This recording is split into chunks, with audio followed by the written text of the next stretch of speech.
Ruas TV, rutin walaupun sedikit. Bismillahirrahmanirrahim. Assalamualaikum warahmatullahi wabarakatuh. Alhamdulillahi rabbil alamin. Alhamdulillahi hamdan katsiran thayyiban mubarakan fih, kama yuhibbu rabbuna wa yardah. Wa asyhadu an la ilaha illallah wahdahu la syarika lah. Wa asyhadu anna Muhammadan abduhu wa rasuluhu. Allahumma salli wa sallim ala nabiyyina Muhammad wa ala alihi wa sahbihi ajma'in. Amma ba'd. Pemirsa Ruas TV yang insyaallah dimuliakan oleh Allah Subhanahu wa taala. Alhamdulillah, di kesempatan yang berbahagia ini kembali kita sama-sama untuk memuji dan bersyukur kepada Allah Subhanahu wa taala yang masih melimpahkan kepada kita begitu banyak nikmat-nikmatnya sehingga kita masih bisa melanjutkan aktivitas kita dalam ketaatan kepadanya. Kemudian salawat dan salam juga senantiasa kita kirimkan dan haturkan kepada Nabi kita Rasulullah Muhammad sallallahu alaihi wasallam, kepada para sahabat yang mulia, para tabi'in, atba'ut tabi'in, beserta orang-orang yang berupaya untuk meniti jalan mereka dengan baik sampai hari kiamat. Pemirsa Ruas TV yang dimuliakan oleh Allah Subhanahu wa taala, pada kesempatan ini kita akan kembali sama-sama belajar ya, terkait dengan pembahasan fikih muamalah, berbagai macam bentuk interaksi yang dilakukan oleh manusia antara satu dengan yang lainnya. Dan pada kesempatan ini ya, tema kita yang akan kita angkat adalah satu pembahasan fikih yang bertemakan yang disebut dengan al-ghasab ya. Al-ghasab ini artinya adalah kayak perampasan ya, mengambil barang orang lain dengan cara paksaan. Nah, bagaimana hukum dalam agama kita?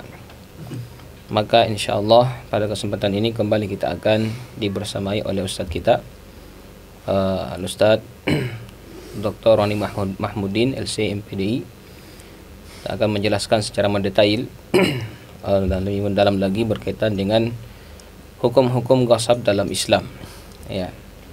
Kita sapa dulu beliau. Assalamualaikum warahmatullahi wabarakatuh Ustaz. Waalaikumsalam warahmatullahi wabarakatuh. Nah, kif hal Ustaz? Bikhair? Alhamdulillah bikhair. Insyaallah. Mubarak insyaallah. Taib. Demi untuk memanfaatkan waktu dengan sebaik-baik mungkin, maka kita persilakan kepada Ustaz kita untuk menjelaskan pembahasan kita pada kesempatan ini. Fa natafaddal lahu mashkuran wa ma'jura. Tafadhal Ustaz. Baik, syukran kepada Ustaz Asri. Bismillahirrahmanirrahim.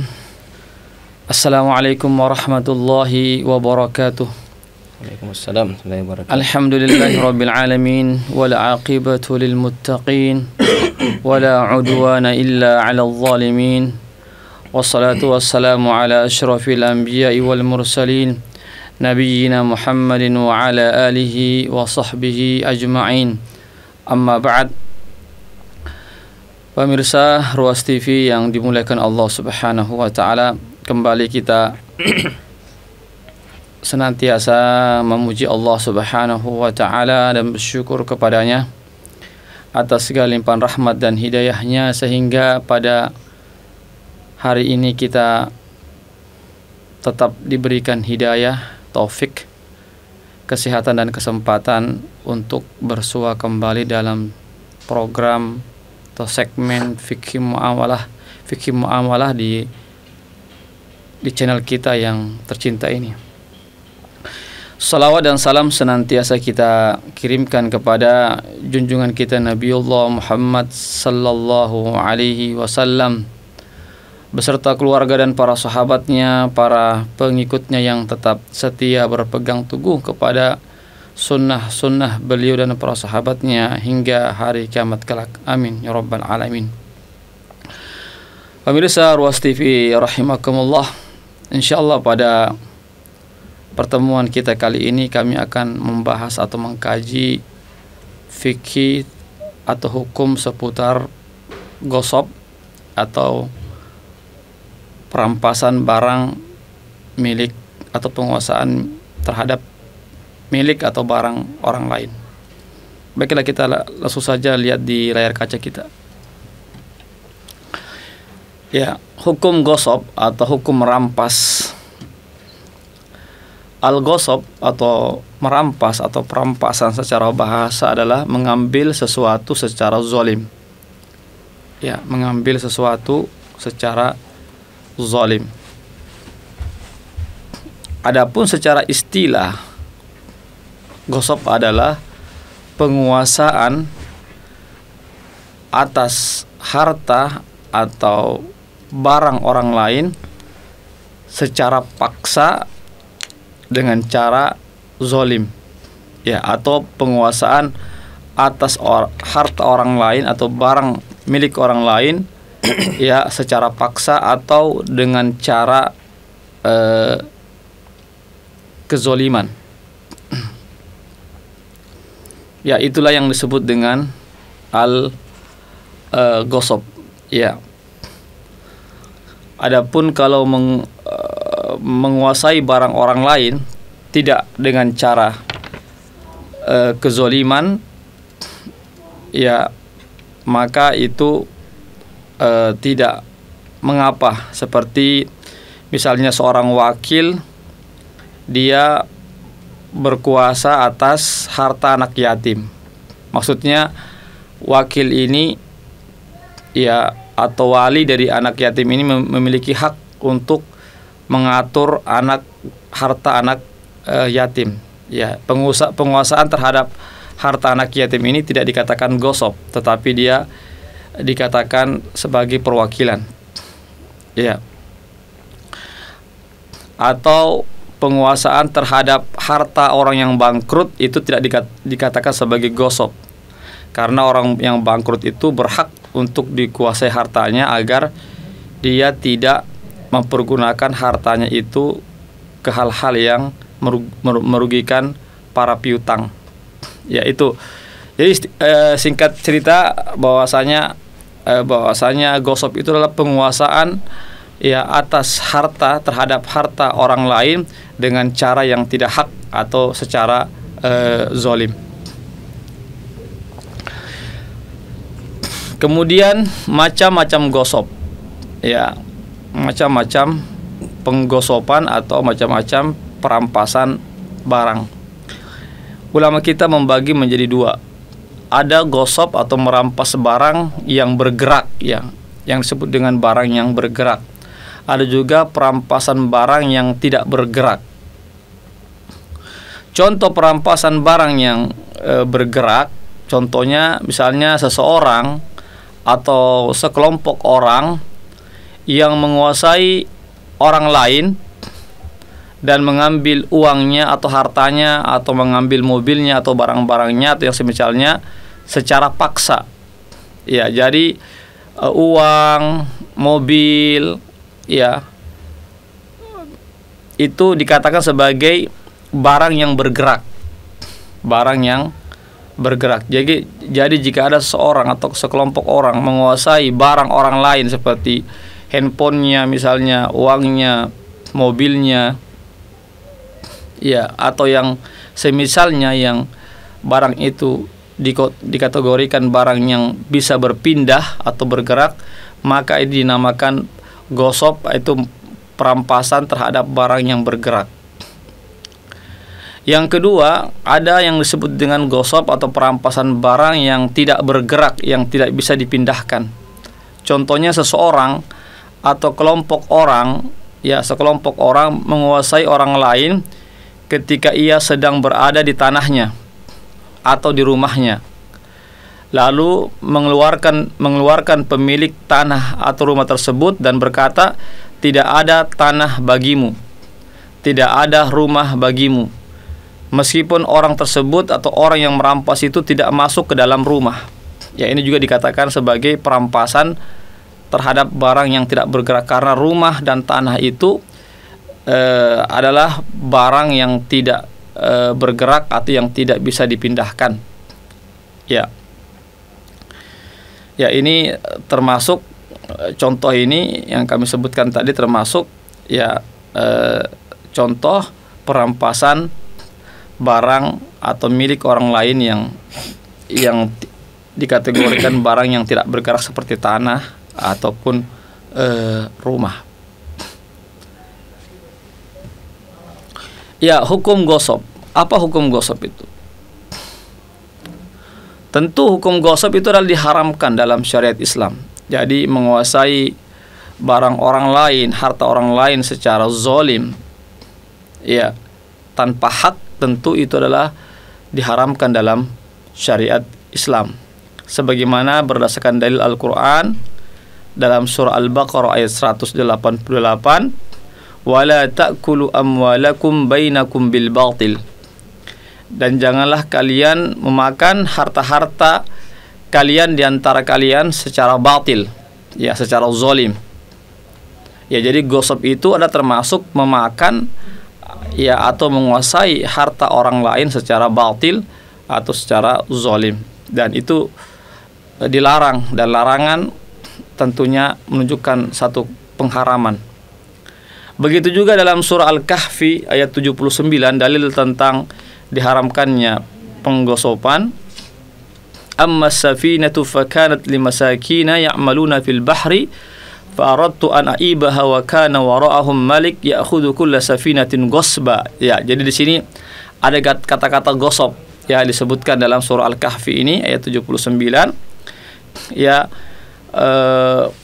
bahwasanya ada raja itu yang pekerjaannya itu mengambil atau merampas perahu-perahu milik orang-orang miskin.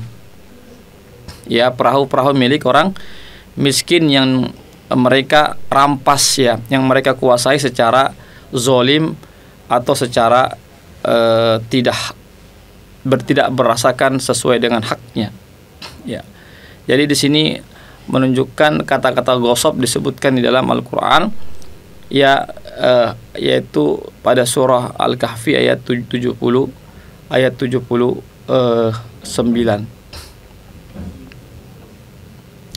Gosop adalah termasuk bentuk yang terbesar memakan harta orang lain secara batil. Jadi di antara bentuk-bentuk memakan harta orang lain secara batil, ya, gosop adalah termasuk salah satu bentuk cara yang terbesar memakan harta orang lain secara batil.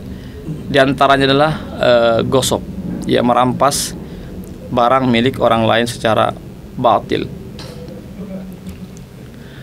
Disebutkan dalam hadis yang diriwayatkan oleh Abu Ya'la bahwasanya Nabi Muhammad sallallahu alaihi wasallam bersabda, la yahillu malu imri'in muslimin illa an tibatin min nafsin atau min nafsihi. Tidak halal harta seorang muslim diambil melainkan dari keridhaan dirinya. Ya, artinya kita tidak diperbolehkan mengambil harta saudara kita, ya, kecuali dengan keridhaannya atau kecuali secara kecuali jika orang itu ingin memberikan hartanya kepada kita. Selama dia tidak ridho harta itu diberikan, maka tidak boleh kita memaksanya untuk menguasai barang tersebut. Begitu juga hadis yang diriwayatkan oleh Imam Bukhari dan Muslim tentang larangan, ya, menggosop atau merampas atau menguasai harta orang lain secara zalim. Adalah hadis Rasulullah SAW bersabda, man iqtata'a shibran minal ardi zulman tawwaqahu Allahu iyyahu yaumal qiyamah min sab'i aradin. Muttafaq alaih. Hadis riwayat Bukhari dan Muslim, hadis yang sahih tentang keharaman mengambil harta orang lain secara zalim. Sebagaimana sabda Rasulullah SAW, barang siapa yang mengambil meskipun hanya sejengkal saja dari tanah seseorang secara zalim, maka Allah Subhanahu wa taala akan kalungkan ya di lehernya nanti pada hari kiamat sejengkal tanah itu, namun seberat 7 lapis bumi. Ya, artinya meskipun cuma sejengkal tetapi ada 7 lapis bumi. Kita tahu bersama bahwasanya bumi ini ada 7 lapis ya. Ya. Allah alam bisawab berapa kedalamannya setiap lapis itu kami tidak mengetahuinya. Artinya meskipun seseorang itu secara zahirnya cuma mengambil sejengkal saja, ya apalah arti sejengkal ini ya. Tapi sebenarnya konsekuensinya seolah-olah dia mengambil sejengkal itu tapi kedalamannya sama dengan 7 lapis bumi. Ya, artinya begitu beratnya nanti akan dipikulkan di lehernya itu. Ya, begitu beratnya itu bumi yang akan, tanah yang akan dia pikul nanti di hari akhirat bagi siapa yang mengambil sejengkal saja dari tanah milik orang lain. Ini baru sejengkal, bagaimana seandainya kalau sampai 1 meter sampai 1 hektar misalnya. Ya, maka tentu ini adalah balasan bagi siapa yang berbuat zalim ya kepada orang lain. Pemirsa Ruas TV yang dimuliakan Allah Subhanahu wa taala, dari ayat-ayat dan hadis-hadis ini sangat menunjukkan begitu besarnya dosa bagi orang yang melakukan penggosopan, melakukan perampasan ya, karena sangat keras ya larangan ya atau ancaman dari Allah Subhanahu wa taala dan Rasulnya. Kemudian orang yang merampas harta orang lain, maka ia wajib mengembalikan barang atau harta yang ia rampas dan meminta maaf. Jadi siapa saja yang pernah merampas atau menguasai harta orang lain secara zalim, maka dia harus mengembalikan barang tersebut, harta tersebut kepada pemiliknya dan meminta maaf. Karena tidak diterima tobatnya kecuali jika ia telah mengembalikan barang yang ia rampas kepada pemiliknya, meskipun ia harus mengembalikan berkali-kali lipat. Ya. Jadi tobat seseorang, ya, tobat orang yang menggosok itu tidak cukup hanya sekedar bertobat saja, tapi barang yang pernah dia gosok itu dia harus kembalikan kepada pemiliknya, meskipun seandainya barang itu memiliki konsekuensi, artinya dia harus mengembalikan berkali-kali lipat, makanya dia harus mengembalikan berkali-kali lipat. Ya, intinya seseorang itu baru bisa terlepas dari tanggungannya di dunia ini, dari harta orang lain yang dia rampas, maka dia harus mengembalikan kepada pemiliknya dan meminta maaf, dan bukan cuma sekedar bertobat kepada Allah Subhanahu wa taala, karena ini ada hubungannya dengan manusia. Jadi harus meminta maaf dan mengembalikan barang tersebut. Apa dalilnya? Dalilnya adalah hadis yang diriwayatkan oleh Bukhari dan Muslim, "Man kanat indahu mazlamatun li akhihi min 'irdihi aw min syai'in falyatahallalhu minhu al-yawm qabla an la yakuna dinarun wala dirhamun. In kana lahu 'amalun shalih ukhidha minhu biqadri mazlamatihi wa illam yakun lahu hasanatun ukhidha min sayyiati sahibihi fahumila alaihi." Rawahul Bukhari. Ini hadis sahih yang diriwayatkan oleh Imam Bukhari. Barang siapa ya yang pernah menzolimi saudaranya, baik kehormatannya atau sesuatu darinya, mengambil sesuatu darinya, maka hendaklah dia minta dihalalkan. Ya, artinya apakah dia minta maaf atau dia harus mengembalikan barang yang pernah dia berbuat zalim dari orang lain, sebelum nanti tiba satu hari yang mana ya harta benda itu tidak bermanfaat, yaitu pada hari kiamat. Tentu seseorang tidak akan bisa menebus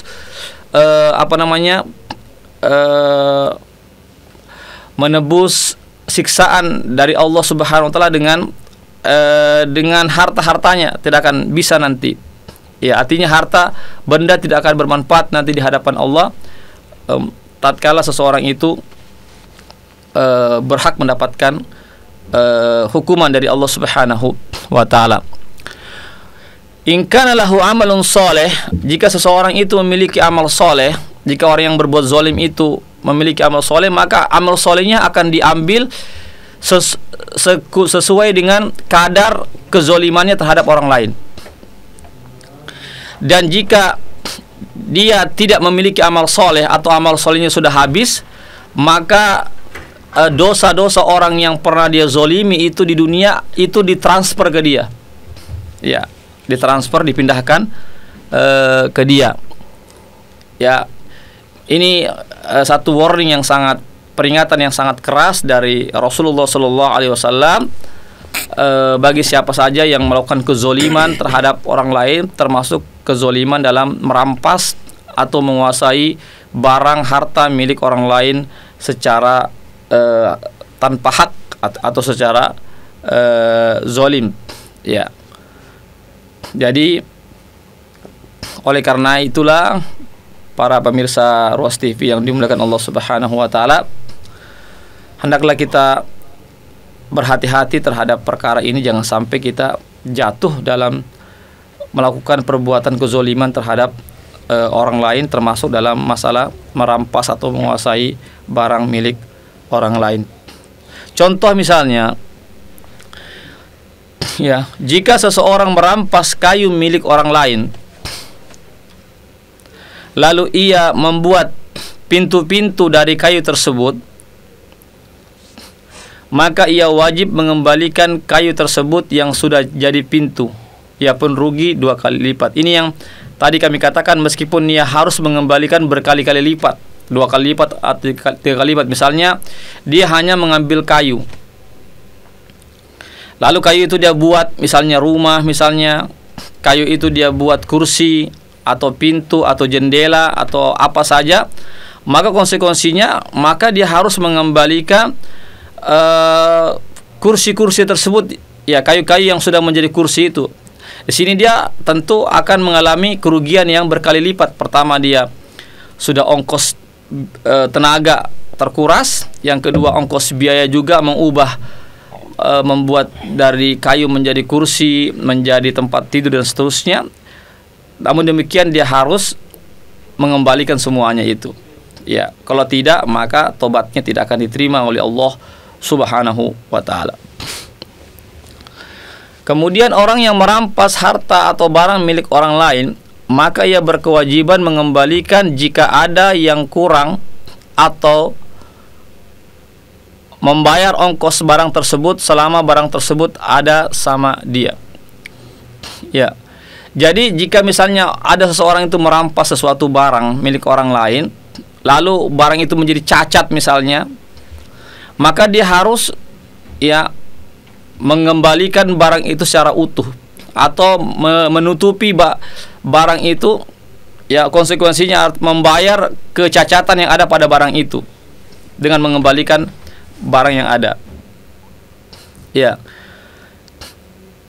atau membayar ongkos barang tersebut selama barang tersebut ada bersamanya. Ya, anggaplah misalnya, ya, barang itu misalnya berupa barang sewaan misalnya, dan dia menggosopnya, merampas barang sewaan itu, maka selama beberapa hari itu dia harus bayar ongkos sewanya, ya, mengembalikan itu barang dan ongkos sewanya, karena pada dasarnya barang yang dicuri itu adalah barang yang disewa, yang disewakan oleh pemiliknya. Itu konsekuensi bagi orang yang merampas. Contoh misalnya, apabila seseorang merampas seekor kambing dan ia memberikan makanan dan merawatnya, lalu ia memerah susunya, maka ia wajib membayar harga susu tersebut. Ya, ini ibaratnya sudah jatuh ketimpa tangga lagi. Ya, pertama dia sudah capek tenaga, ya, habis tenaganya, kemudian karena merawatnya keluar juga ongkosnya karena harus memberikan makan. Nah, namun ketika dia memerah susunya, maka dia pun harus membayar harga susu tersebut. Ya, dia harus mengembalikan itu kambing beserta dengan harga susu yang dia perah itu. apabila ia merampas rumah sewaan, ya rumah sewaan misalnya, atau mobil sewaan misalnya, meskipun ia tidak menempatinya, ya meskipun dia tidak menggunakan itu mobil atau rumah itu, maka ia wajib membayar biaya sewa rumah tersebut selama rumah itu ada bersamanya. Ya. Jadi seandainya seorang itu ya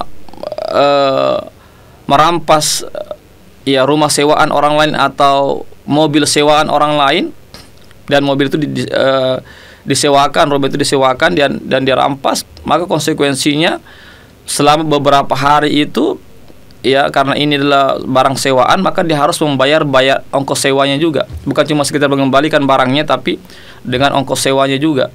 Karena orang pemiliknya pasti rugi karena itu barang sebenarnya mau disewakan. Iya.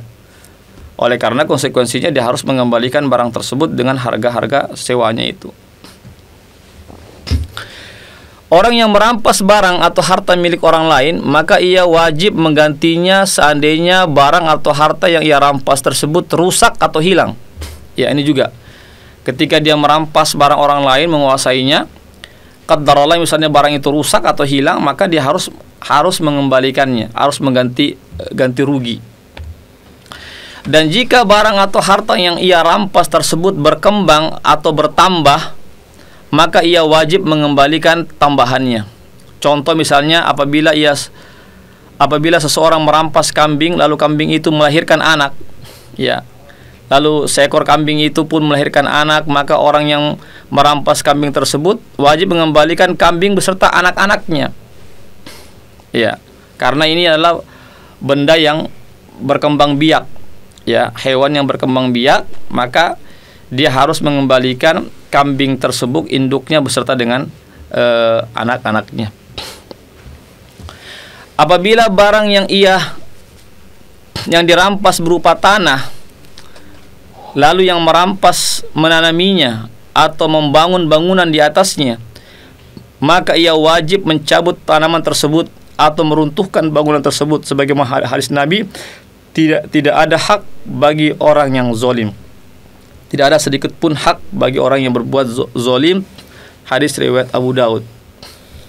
Ya, jadi misalnya dia merampas sebidang tanah, ya, lalu dia menanaminya dengan tanaman-tanaman atau membangunnya dengan di atas sebuah bangunan, rumah atau apa misalnya, maka dia harus mencabut tanaman tersebut, ya, atau dia harus meruntuhkan bangunan tersebut lalu mengembalikannya tanah tersebut, ya, kepada pemiliknya, karena tidak ada sedikit pun hak bagi orang yang berbuat zalim. Berarti di sini dia mendapatkan kerugian yang berkali-kali lipat. Barang siapa yang membeli barang atau harta dari hasil rampasan dan ia mengetahui bahwa itu barang dari hasil rampasan, maka hukum orang yang membeli barang tersebut sama dengan orang yang merampas, yaitu dua-duanya berdosa. Ya. Jadi siapa yang membeli barang atau hasil dari hasil rampasan, harta dari hasil rampasan, dan ia mengetahui dan tahu bahwa ini ada barang rampasan, ya, maka hukumnya adalah sama dengan orang yang, jadi orang yang membeli barang tersebut sama hukumnya dengan orang yang merampas barang tersebut. Sama-sama mendapatkan dosa. Jika orang yang merampas barang atau harta milik orang lain lalu ia jual atau ia sewakan, maka barang yang ia jual atau sewakan adalah tidak sah. Ya. Jadi orang yang merampas barang milik orang lain lalu dia jual atau sewakan, maka penjualannya dan penyewaannya adalah tidak sah, harus dibatalkan. Barang siapa membantu orang yang melakukan perampasan, maka ia sama-sama berbuat dosa. Ya, jadi tatkala pembeli mengetahui ini adalah barang rampasan dan tetap membeli, tetap menyewa barang tersebut, maka dia sama-sama melakukan tolong-menolong dalam perbuatan dosa. Berarti sama-sama mendapatkan dosa. Wala ta'awanu 'alal itsmi wal 'udwan. Dan janganlah kalian tolong-menolong dalam perbuatan dosa dan permusuhan. Apabila seseorang merampas barang atau harta orang lain, lalu ia tidak mengetahui pemiliknya, dan ia tidak bisa mengembalikan barang tersebut kepada pemiliknya, maka ia harus mengembalikan barang tersebut kepada hakim. Ya, seandainya misalnya ada seorang yang merampas harta orang lain, barang orang lain, lalu dia tidak mengetahui kemana pemiliknya sekarang ini misalnya, tidak juga diketahui mana ahli warisnya, keluarganya, maka dia harus mengembalikan kepada hakim. Ya, atau ia mensedekahkan barang tersebut dengan niat pahala bagi pemiliknya. Ya, dia bisa dia serahkan ke hakim, atau dia mensedekahkan harta tersebut dengan niat pahala ditujukan kepada pemilik barang tersebut. Maka ia pun terbebas dari perbuatan merampas. Ya, maka pun ia terbebas dari perbuatan merampas atau perbuatan dosa perampasan itu. Ini jalan keluar bagi orang yang sudah terlanjur merampas dan tidak menemukan kembali pemilik barang tersebut. Perbuatan merampas barang atau harta milik orang lain tidak hanya terbatas pada penguasaan harta orang lain secara paksa atau dengan kekuatan, tapi mencakup juga penguasaan atas barang orang lain melalui persengketaan. Ya, yang batil dan sumpah-sumpah yang batil atau secara dusta. Ya, jadi penguasaan itu bukan cuma sekedar penguasaan ya secara paksa, tetapi juga melalui juga penguasaan harta orang lain melalui persengketaan. Ya, persengketaan misalnya membuat surat-surat palsu, misalnya mengaku dia memiliki hak padahal tidak. Ya, namanya melalui persengketaan atau melalui sumpah-sumpah. Ya, dia bersumpah demi Allah ini adalah milik saya, padahal itu adalah penguasaan harta orang lain secara batil. Ya, dalilnya adalah ya, wala ta'kulu amwalakum, dan Al-Baqarah 188, wala ta'kulu amwalakum bainakum bil batil, dan janganlah kalian memakan harta-harta kalian secara batil. Innal ladzina yashtaruna bi ahdillahi wa imanihim samanan qalila ulaika la khalaqa lahum. Ya, sesungguhnya orang-orang ya yang yashtaruna, yang membeli ya yang dia bersumpah itu dengan nama-nama Allah, tapi sumpahnya dengan sumpah yang dusta. Ya, untuk bisa mendapatkan bisa menguasai hak orang lain. Ya. Sebagaimana juga hadis Rasulullah SAW ya yang sudah kami sebutkan, barang siapa yang mengambil satu jengkal tanah maka secara zalim, maka Allah Subhanahu wa taala akan kalungkan dia sebesar pada hari kiamat sebesar 7 lapis bumi. Ya. Kemudian di sini Nabi SAW bersabda, sesungguhnya saya hanyalah seorang manusia dan kalian ya bersengketa di hadapanku. Boleh jadi ada di antara kalian yang pandai berargumen padahal bukan haknya. Makanya kata Nabi, sesungguhnya saya hanya menghukumi itu secara apa yang saya dengar saja. Ya, tapi sekali lagi ya, siapa yang putuskan ya lalu dia menzolimi orang lain, maka dia siap-siap akan mendapatkan ya ganjaran api neraka oleh Allah Subhanahu wa taala. Ya. Kemudian wajib bagi seorang muslim untuk membela hartanya dari orang yang ingin merampasnya. Pembelaannya dilakukan dengan cara yang lebih ringan. Namun jika tidak bermanfaat, maka dengan cara yang lebih keras meskipun terjadi pembunuhan. Sebagaimana hadis Rasulullah SAW, man qutila duna mali fahuwa syahid. Ya, barang siapa yang terbunuh karena mempertahankan hartanya, maka dia termasuk syahid. Ya, maka dia termasuk syahid. Ya, jadi sedapat mungkin kita tidak menyerahkan harta kita kepada orang lain dengan cara paksa. Siapa yang menemukan hartanya ada pada orang lain, maka ia lebih berhak untuk mengambil hartanya, meskipun orang yang merampas atau mengambil barangnya telah menjualnya kepada orang lain. Ya, meskipun itu barang sudah dijual, ya, barang rampas itu sudah dijual, tetapi kita mengetahui itu barang kita, maka kita punya hak mengambil barang tersebut. Kenapa? Karena hasil penjualannya tidak sah. maka akadnya pun tidak sah, harus dibatalkan. Dalilnya, barang siapa yang mendapatkan barangnya pada seseorang, maka ia paling berhak terhadap hartanya. Artinya berhak untuk mengambil hartanya yang ada pada orang tersebut.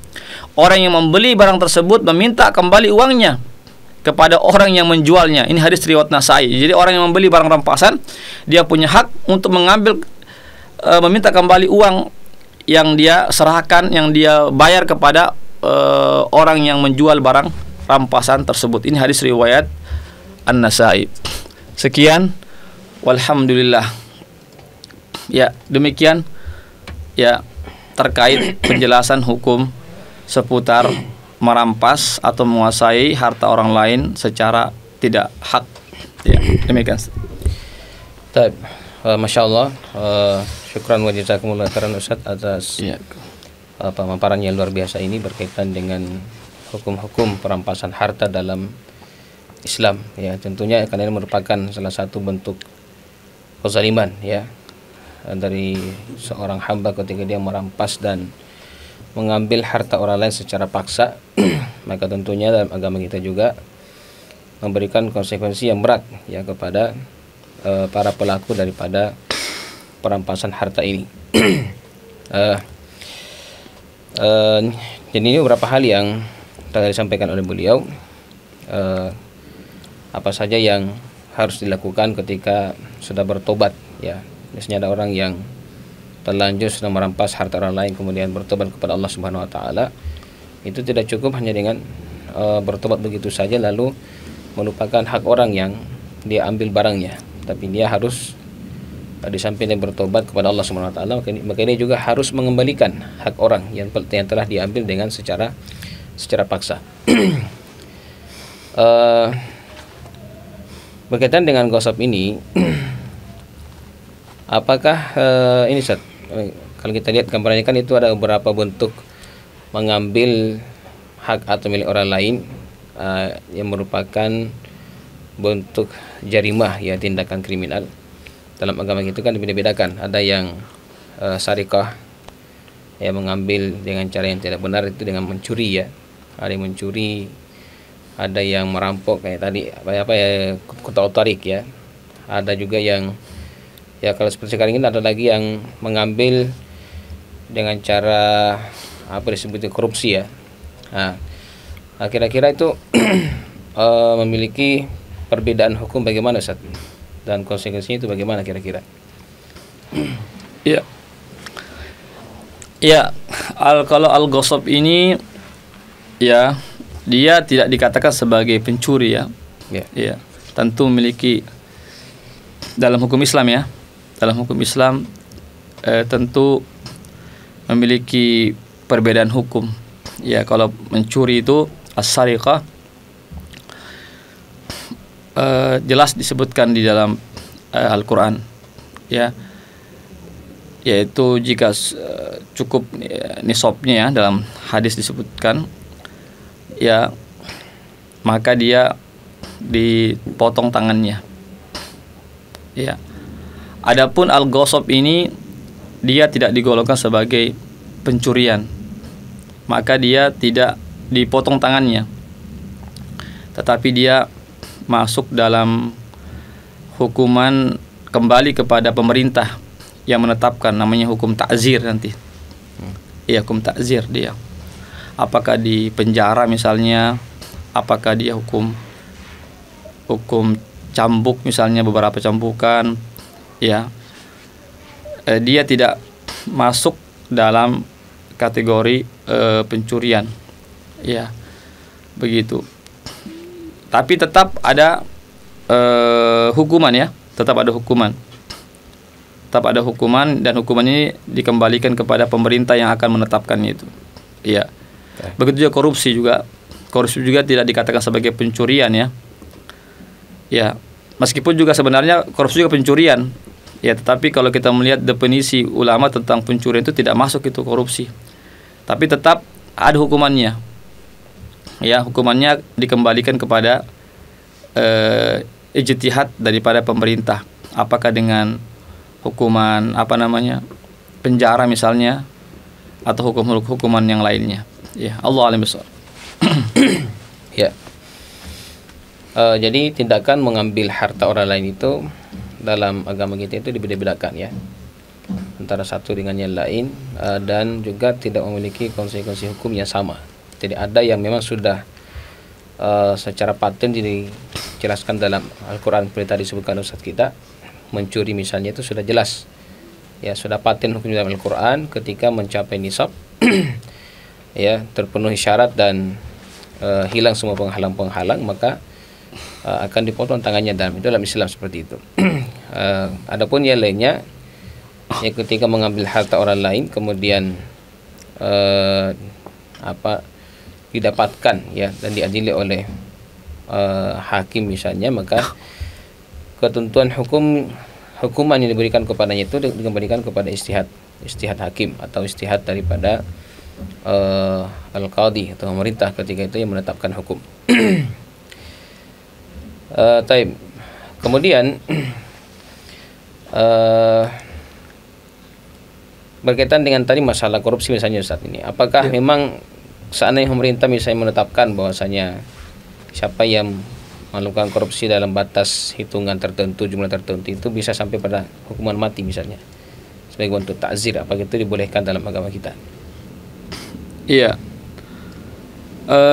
Tentang hukuman mati bagi korupsi ya, yang kami ketahui ya, kalau kita lihat dari fikih-fikih klasik itu bahwasanya hukuman mati itu kalau dia melakukan misalnya jarimah kabiro ya, misalnya pembunuhan ya dengan sengaja ya, pembunuhan berencana misalnya dengan sengaja ya, meskipun juga tidak sengaja juga, meskipun juga bukan berencana ya, kalau pembunuhan ya betul-betul pembunuhan itu bisa kena hukuman kisos namanya, hukuman kisos ya. Begitu juga misalnya tentang apa namanya, wanita yang atau seseorang yang melakukan zina ya, yang sudah pernah menikah lalu dia berzina, maka dia dikenakan hukum rajam ya, dilempar sampai mati. Itu kalau kita baca hukum-hukum ya, literatur fikih-fikih ya para ulama.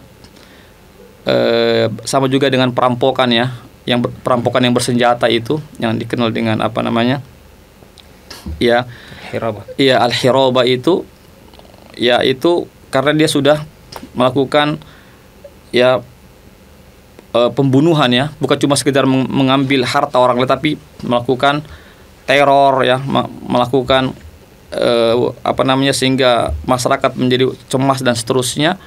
Nah, ini dia, jika dia betul-betul melakukan pembunuhan, maka dia juga dibunuh. Adapun tentang masalah korupsi ini ya, tentang hukumannya adalah hukuman mati ya, saya belum mendapatkan satu ulama yang berbicara tentang masalah itu ya. Tapi sekali lagi ya, kalau itu sudah ketetapan daripada pemerintah ya, itu ijtihad pemerintah ya. Tapi kalau kita lihat dari buka pembahasan dari fikih ulama, maksudkan bahwasanya korupsi itu bukan masuk dalam pencurian. Pencurian saja itu hanya dipotong tangannya, tidak dibunuh. Ya, mencuri saja. Ya, adapun yang selain mencuri itu seperti tadi itu berkhianat ya, kemudian merampas, kemudian mencopet ya, termasuk juga korupsi juga itu kalau kita lihat buku klasik ulama, dia tidak dipotong tangannya, tapi kembali ke ijtihad para ulama, karena dia untuk dipotong tangan saja tidak, maka sebaiknya juga tidak dibunuh ya, cukup dia diberikan apa namanya, hukuman yang misalnya hukuman penjara berapa tahun yang lama gitu ya. Allah alim bisawab. Ya. Kemudian berkaitan dengan masalah gosip ini, dia kan merampas ya, mengambil harta orang secara paksa. Dalam keseharian kita kadang kita mendengarkan ada begal saja ya, begal itu juga kan merampas juga, itu merampas, mengambil harta orang secara paksa dan seterusnya. Apakah ini bisa dikatakan masuk dalam kategori ghasab atau gimana, Ustaz? Iya. Jadi kalau begal itu iya, mirip-mirip dengan ghasab itu begal. Ya, cuma biasanya itu kalau begal itu ya, kalau ghasab itu dia merampas dan dia tidak lari orangnya. Biasanya begitu dia. Ya, dia biasanya tidak lari dia. Tapi kalau begal itu kan biasanya dia lari dia. Jadi begal itu dia mirip seperti copet sebenarnya. Atau mirip dengan hirabah, mungkin hirabah atau bagaimana? Iya, boleh juga hirabah. Tetapi begal itu dia tidak punya kekuatan senjata ya. Kalau hirabah kan dia ada kekuatan senjata yang dia Iya, tapi kalau begal ini sangat meresahkan masyarakat ya dan membahayakan, maka tetap itu dikembalikan kepada ijtihad hakim. Kalau dia membunuh ya tentu hukumannya juga pasti membunuh juga. Iya. Ya, jadi siapa yang membunuh pasti dibunuh juga itu. Tapi kalau dia mencuri ya, mencopet ya, boleh jadi dia, kalau dia masukkan dalam masalah hirabah berarti dia dipotong tangannya. Kalau tidak ya cukup dia dipenjara saja atau kembali kepada ijtihad hakim. Ya, jadi dilihat daripada besarnya itu kriminalitas yang dilakukan, sejauh mana dia. Kalau dia betul-betul sangat meresahkan masyarakat, maka dia mendapatkan hukuman yang lebih besar itu. Ya, demikian. Baik. Terus dari pembahasan tentang ghasab ini, ketika misalnya orang yang memiliki harta yang dirampas itu mengangkat perkaranya kepada hakim misalnya ya, kan dalam agama kita kan tidak ada secara syar'i hukum yang diberikan kepadanya. Terus apakah ketika pihak hakim itu mengambil secara paksa barang dari ghasib atau yang merampas tersebut, apakah masih bisa menjatuhkan hukuman kepadanya setelah merampas, setelah diambil barang dari si ghasib ini? Iya, jadi misalnya ada seorang yang dirampas ya barangnya ya oleh seseorang secara paksa dengan cara yang zalim, maka dia punya hak untuk melapor ya ke pihak yang berwajib. Dia melapor ke pihak berwajib. Nanti yang pihak berwajib yang akan menindaklanjuti. Ya, pertama tentu barang itu dikembalikan kepada pemiliknya. Yang kedua, yang ghasab itu bisa mendapatkan hukuman ta'zir supaya dia tidak lagi melakukannya. Iya, supaya dia sebagai efek jera ya. Efek jera, karena kalau cuma sekedar dikembalikan saja, khawatir akan terulang lagi. Maka dikasih efek jera oleh hakim ya tentu, tapi tidak sampai hukuman yang terlalu begitu berat ya, karena barangnya sudah dikembalikan. Cuma sekedar apakah dinasehati kah misalnya, apakah kena hukuman apa misalnya, yang penting ada semacam efek jera lah supaya orang itu tidak lagi melakukan untuk kedua kalinya begitu. Ya, demikian. Baik. Ini berapa mungkin yang kami sama-sama atau kita bersamai Ustadz kita dalam pembahasan tentang hukum-hukum ghasab dalam agama kita ini, yang tentunya intinya bahwasanya seorang muslim tidak pantas untuk melakukan tindakan kezaliman kepada saudaranya dengan merampas hak-hak daripada saudaranya. Bahkan dalam hadis tadi disebutkan oleh Ustadz kita bahwasanya ya orang yang bangkrut pada hari kiamat itu adalah orang yang begitu banyak kezalimannya di permukaan bumi ini ya. Mungkin dia punya banyak harta benda ya, memiliki kedudukan yang terhormat, tapi ketika apa yang dia nikmati itu adalah hasil daripada kezaliman atau menzalimi orang lain, maka niscaya nanti pada hari kiamat itu akan diminta untuk dikembalikan hak-haknya orang yang pernah dizalimi. Dan ini merupakan satu hal yang sangat agung nanti pada kiamat, ketika kita diperintahkan oleh Allah Subhanahu wa taala untuk mengembalikan apa yang telah kita ambil dari orang lain ya secara zalim. Ya, bahkan disebutkan dalam hadis tadi bahwasanya kalau sudah habis amal kebaikan kita diberikan kepada orang lain itu untuk membayar kezaliman tersebut, justru ya kesalahan-kesalahan, dosa-dosa yang dilakukan oleh orang yang pernah kita zalim itu ditimpakan kepada kita, waliyazubillah.